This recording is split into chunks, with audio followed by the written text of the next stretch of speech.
A group of people was trapped in a sealed room. Water kept flooding in through the pipes. Above their heads were high-voltage wires. Once the water level hit the wires, they'd all be toast. One woman got curious and touched them. The next second, she got launched across the room. That's when everyone realized this was a death game. The water was already waist-high. If they didn't figure something out fast, they'd end up like her. On the wall were 3 switches. The only way to stop the rising water was to guess which switch lit up the bulb behind a door. The rules were brutal. With the door open, they only had 1 shot to flip a switch. If they closed the door, they could flip switches as many times as they wanted. But guessing blindly would waste too much time. Everyone pushed Misui to just pick one, but he didn't want to risk everyone's lives on a 66% chance. Yumi offered a clue. If you open a door and flip a switch, and the bulb doesn't light up, then you're down to your last shot. That's when Misui randomly noticed the tungsten filament inside the bulbs, and suddenly realized there was a loophole in the rules. Close the door! Huh? Hurry! The woman frowned C when she heard him. Yuma shouted at her to shut the door. As soon as it closed, Mitsui flipped switch A,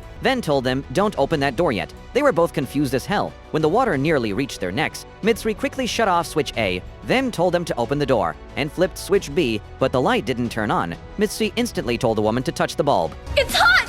which meant they had the right answer. The answer's switch A! They both shouted it at the same time. And just like that, all the traps stopped. The water stopped rising. Turns out Mitsui had used the heat of the tungsten filament to figure it out. If the bulb had been on, it would still be warm. If it hadn't, it'd be cold. And with only 1 chance to test it, he took the odds from 66% to a guaranteed win.